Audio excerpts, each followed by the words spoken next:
किसी शहर के रेलवे स्टेशन पर एक भिखारी रहता था। वह वहां आने जाने वाली रेलगाड़ियों में बैठे यात्रियों से भीख मांगकर अपना पेट भरता था। एक दिन जब वह भीख मांग रहा था तो सूट बूट पहने एक लंबा सा व्यक्ति उसे दिखा। उसने सोचा कि यह व्यक्ति बहुत अमीर लगता है, इससे भीख मांगने पर यह मुझे जरूर अच्छे पैसे देगा। वह उस लंबे व्यक्ति से भीख मांगने लगा। भिखारी को देखकर उस लंबे व्यक्ति ने कहा, तुम हमेशा मांगते ही रहते हो, क्या कभी किसी को कुछ देते भी हो? भिखारी बोला, साहब मैं तो भिखारी हूँ, हमेशा लोगों से मांगता ही रहता हूँ, मेरी इतनी औकात कहाँ कि किसी को कुछ दे सकूं। लंबा व्यक्ति बोला, जब किसी को कुछ दे नहीं सकते तो तुम्हें मांगने का भी कोई हक नहीं है। मैं एक व्यापारी हूँ और लेन देन में ही विश्वास करता हूँ। अगर तुम्हारे पास मुझे कुछ देने को हो तभी मैं तुम्हें बदले में कुछ दे सकता हूँ। इतना कहने के बाद वह लंबा आदमी ट्रेन में बैठकर चला गया। इधर भिखारी उसकी कही गई बात के बारे में सोचने लगा। उस लंबे व्यक्ति के द्वारा कही गई बात उस भिखारी के दिल में उतर गई। वह सोचने लगा कि शायद मुझे भीख में अधिक पैसा इसीलिए नहीं मिलता क्योंकि मैं उसके बदले में किसी को कुछ दे नहीं पाता हूँ। लेकिन मैं तो भिखारी हूँ, किसी को कुछ देने लायक भी नहीं हूँ। लेकिन कब तक मैं लोगों को बिना कुछ दिए केवल मांगता ही रहूंगा? बहुत सोचने के बाद उस भिखारी ने निर्णय किया कि जो भी व्यक्ति उसे भीख देगा उसके बदले में वह भी उस व्यक्ति को कुछ जरूर देगा। लेकिन अब उसके दिमाग में यह प्रश्न चल रहा था कि वह खुद भिखारी है तो भीख के बदले में वह दूसरों को क्या दे सकता है। इस बात को सोचते हुए 2 दिन हो गए लेकिन उसे अपने प्रश्न का कोई उत्तर नहीं मिला था। तीसरे दिन जब वह स्टेशन के पास बैठा हुआ था तभी उसकी नजर कुछ फूलों पर पड़ी जो स्टेशन के आसपास के पौधों पर खिल रहे थे। उसने सोचा, क्यों ना मैं लोगों को भीख के बदले कुछ फूल दे दिया करूं। उसको अपना यह विचार अच्छा लगा और उसने वहां से कुछ फूल तोड़ लिए। अब वह ट्रेन में भीख मांगने पहुंचा। अब जब भी कोई उसे भीख देता तो उसके बदले में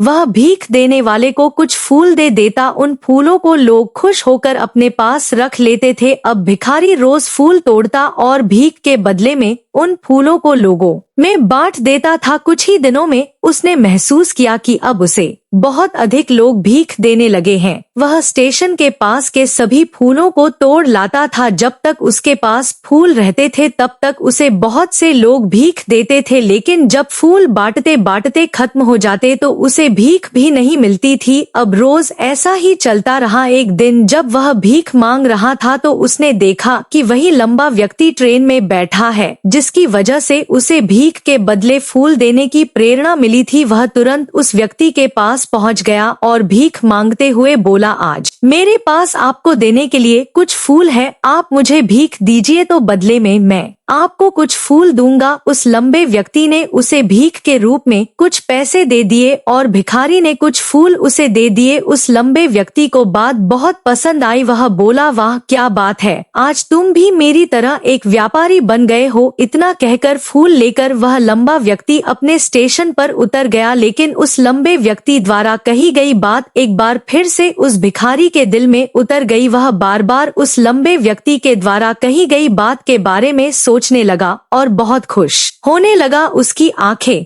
अब चमकने लगी। उसे लगने लगा कि अब उसके हाथ सफलता की वह चाबी लग गई है जिसके द्वारा वह अपने जीवन को बदल सकता है। वह तुरंत ट्रेन से नीचे उतरा और उत्साहित होकर बहुत तेज आवाज में ऊपर आसमान की तरफ देखकर बोला, मैं भिखारी नहीं हूँ, मैं तो एक व्यापारी हूँ, मैं भी अमीर बन सकता हूँ। लोगों ने उसे देखा तो सोचा कि शायद यह भिखारी पागल हो गया है और अगले दिन से वह भिखारी उस स्टेशन पर फिर कभी नहीं दिखा। लेकिन 6 महीने बाद इसी स्टेशन पर 2 व्यक्ति सूट बूट पहने हुए यात्रा कर रहे थे। दोनों ने एक दूसरे को देखा तो उनमें से एक ने दूसरे से हाथ मिलाया और कहा, क्या आपने मुझे पहचाना? दूसरा व्यक्ति बोला, नहीं, क्योंकि मेरे हिसाब से हम लोग पहली बार मिल रहे हैं। पहला व्यक्ति बोला, नहीं, आप याद कीजिए, हम पहली बार नहीं बल्कि तीसरी बार मिल रहे हैं। दूसरा व्यक्ति बोला, मुझे याद नहीं, वैसे हम पहले 2 बार कब में थे? अब पहला व्यक्ति मुस्कुराया और बोला, हम पहले भी 2 बार इसी ट्रेन में मिले थे। मैं वही भिखारी हूँ जिसको आपने पहली मुलाकात में बताया कि मुझे जीवन में क्या करना चाहिए और दूसरी मुलाकात में बताया कि मैं वास्तव में कौन हूँ। दूसरा व्यक्ति मुस्कुराया और अचंभित होते हुए बोला, ओ याद आया, तुम वही भिखारी हो जिसे मैंने एक बार भीख देने से मना कर दिया था और दूसरी बार मैंने तुमसे कुछ फूल खरीदे थे, लेकिन आज तुम यह सूट बूट में कहाँ जा रहे हो और आजकल क्या कर रहे हो? तब पहला व्यक्ति बोला, हाँ मैं वही भिखारी हूँ, लेकिन आज मैं फूलों का एक बहुत बड़ा व्यापारी हूँ और इसी व्यापार के काम से ही दूसरे शहर जा रहा हूँ। कुछ देर रुकने के बाद वह फिर बोला, आपने मुझे पहली मुलाकात में प्रकृति का वह नियम बताया था जिसके अनुसार हमें तभी कुछ मिलता है जब हम कुछ देते हैं। लेन देन का यह नियम वास्तव में काम करता है। मैंने यह बहुत अच्छी तरह महसूस किया है, लेकिन मैं खुद को हमेशा भिखारी ही समझता रहा। इससे ऊपर उठकर मैंने कभी सोचा ही नहीं।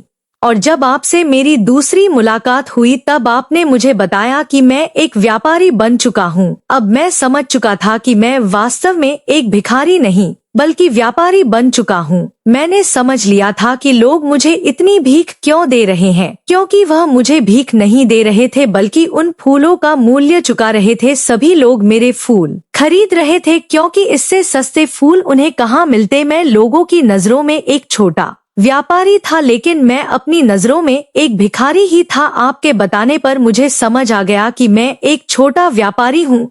मैंने ट्रेन में फूल बांटने से जो पैसे इकट्ठे किए थे उनसे बहुत से फूल खरीदे और फूलों का व्यापारी बन गया। यहाँ के लोगों को फूल बहुत पसंद है और उनकी इसी पसंद ने मुझे आज फूलों का बहुत बड़ा व्यापारी बना दिया। दोनों व्यापारी अब खुश थे और स्टेशन आने पर साथ उतरे और अपने अपने व्यापार की बात करते हुए आगे बढ़ गए। दोस्तों, इस कहानी से हमें बहुत कुछ सीखने को मिलता है। कहानी में लंबा व्यापारी गिव एंड टेक के नियम को बहुत अच्छी तरह जानता था। दुनिया के सभी बड़े व्यापारी इसी जीवन के नियम का उपयोग करके सफल हुए हैं। इस फॉर्मूले को उसने भिखारी को भी बताया। भिखारी ने इस प्राकृत नियम को अपना लिया और इसका असर उसके जीवन में साफ दिखाई देने लगा। उसने अपनी सोच बदली और उसकी जिंदगी बदल गई। यह कहानी हमें बताती है कि हम यदि अपनी सोच बदल ले तो कुछ भी हासिल किया जा सकता है। यदि हम खुद को छोटा समझते रहेंगे तो हम हमेशा छोटे ही बने रहेंगे। बड़ा बनने के लिए हमें अपनी सोच को बदलना होगा और खुद के बारे में बड़ा सोचना होगा। कहानी का सार यह है कि सफलता आपकी सोच में छुपी होती है। खुद का आत्मसम्मान जगाएं, अपनी सोच को बड़ा बनाइए और देखिए कैसे आप सफलता के शिखर पर पहुंच जाते हैं।